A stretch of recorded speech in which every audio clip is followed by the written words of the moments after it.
ഈ സൈനിക തലത്തിൽ ഒരു മാറ്റുരയ്ക്കൽ അത് ഇപ്പോൾ പൂർത്തിയായ സ്ഥിതിക്ക് അല്ലെങ്കിൽ അത് നടന്നു കഴിഞ്ഞ സ്ഥിതിക്ക് ഏതൊക്കെ തരത്തിലാണ് ഇനി ഇന്ത്യക്ക് തിരിച്ചടിയാകാൻ നൽകാൻ കഴിയുക എന്നുള്ള കാര്യത്തിൽ വലിയ സംശയമില്ല. കാരണം പാകിസ്ഥാൻ ഒരു തരത്തിലും ഒരു ഓപ്പൺ വാർ അല്ലെങ്കിൽ നേർക്കുനേർ യുദ്ധം എന്ന് പറയുമ്പോൾ ഇന്ത്യക്ക് മുന്നിൽ പിടിച്ചു നിൽക്കുമെന്നുള്ള കാര്യത്തിൽ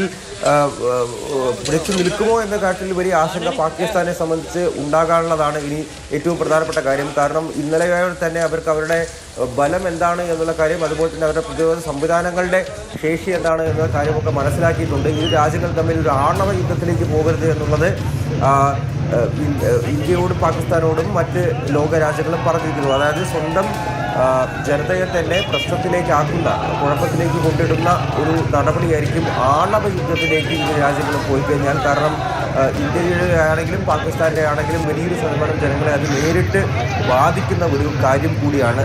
ഇനി പാകിസ്ഥാനിനെതിരെ ഞെരുക്കം വരുത്താൻ സാധിക്കുക സാമ്പത്തികപരമായിട്ടാണ്. അതായത് IMF നിന്നും ലഭിക്കുന്ന ഫണ്ടിങ്ങുകൾ കട്ട് ചെയ്യുക, ഫിനാൻഷ്യൽ ആക്ഷൻ ടാസ്ക് ഫോഴ്സിൻ്റെ കാര്യത്തിൽ ഗ്രേ പട്ടികയിൽപ്പെടുത്തുക തുടങ്ങിയിട്ടുള്ള നടപടികൾ. അതിൻ്റെ ചില നിർണായക യോഗങ്ങൾ ഇന്ന് ചേരാൻ പോകുന്നു. IMF എക്സിക്യൂട്ടീവ് ബോർഡ് യോഗം. അതിൽ ഇക്കാര്യം പാകിസ്ഥാൻ ഇന്ത്യ ഉന്നയിക്കും. പാകിസ്ഥാന് ഈ സാമ്പത്തിക സഹായം നൽകുന്നത് അവസാനിപ്പിക്കണമെന്നുള്ള ആവശ്യം ഉന്നയിച്ച് അതിൽ പ്രധാനമായിട്ടും ഇന്ത്യ പറയുന്ന കാര്യം 80% പാകിസ്ഥാന് നൽകുന്ന ഫണ്ടിങ് അവർ ഭീകര സംഘടനകളെ പാലൂട്ടി വളർത്താൻ ഉപയോഗിക്കുന്നു. ഭീകരർക്ക് പീതാംബരനാണ് വിവരങ്ങൾ ഡൽഹിയിൽ നിന്ന് നൽകിക്കൊണ്ടിരിക്കുന്നത്. ഇതുവരെ ഇന്ത്യ സംസാരിച്ചത് സമാധാനത്തിന്റെ ഭാഷയിലായിരുന്നു. പക്ഷേ ഇനി പാകിസ്ഥാന് മനസ്സിലാകുന്ന ഭാഷയിലേക്ക് ഇന്ത്യയുടെ സംസാരം മാറ്റിയിട്ടുണ്ട് എന്നുള്ളതാണ് ഏറ്റവും പ്രധാനപ്പെട്ട കാര്യം. ഇതുവരെ നമ്മൾ പ്രതിരോധമായിരുന്നു ഇന്ത്യയുടെ നിലപാടെങ്കിൽ ഇപ്പോൾ ഇന്ത്യ പ്രത്യാക്രമണത്തിലേക്ക്, പ്രതിരോധത്തിൽ നിന്ന് ചുവടുമാറി പ്രത്യാക്രമണത്തിലേക്ക് നമ്മുടെ രാജ്യം നീങ്ങുകയാണ്, നമ്മുടെ സേന നീങ്ങുകയാണ്. അതുകൊണ്ട് തന്നെയാണ് ഏറ്റവും പ്രധാനമായ കാര്യം ഇന്ന് 10 മണിക്ക് ഇന്നലെ രാത്രി അതിർത്തിയിൽ സംഘർഷമായിരുന്നു.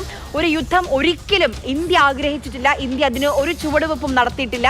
ഇന്ത്യ ഭീകരവാദ ക്യാമ്പുകൾ മാത്രമായിരുന്നു ലക്ഷ്യം വെച്ചത്.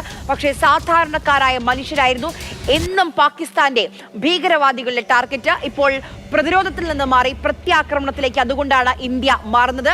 നമ്മുടെ പ്രതിരോധ സംവിധാനങ്ങളുടെ, നമ്മുടെ S-400 എന്ന പ്രതിരോധ സംവിധാനത്തിന്റെ, നമ്മുടെ സുദർശൻ ചക്രയുടെ കരുത്ത് അറിഞ്ഞ പകൽ രാത്രിയാണ് ഇന്നലെ പാകിസ്ഥാനെ സംബന്ധിച്ചുണ്ടായിരുന്നത്. പാകിസ്ഥാന്റെ പ്രധാനമന്ത്രി സുരക്ഷിത താവളത്തേക്ക് പോകേണ്ടി വന്നു. ഇന്ത്യയുടെ മിസൈലുകൾ, ഇന്ത്യയുടെ ഡ്രോണുകൾ പാകിസ്ഥാന്റെ പ്രധാനമന്ത്രിയുടെ വസതിക്ക് വെറും മീറ്ററുകൾ അകലെയാണ് വന്ന് പതിച്ചിട്ടുള്ളത്. അവസാനം പ്രധാനമന്ത്രിയെ അവിടെ നിന്ന് മാറ്റേണ്ടി വന്നിരിക്കുകയാണ്.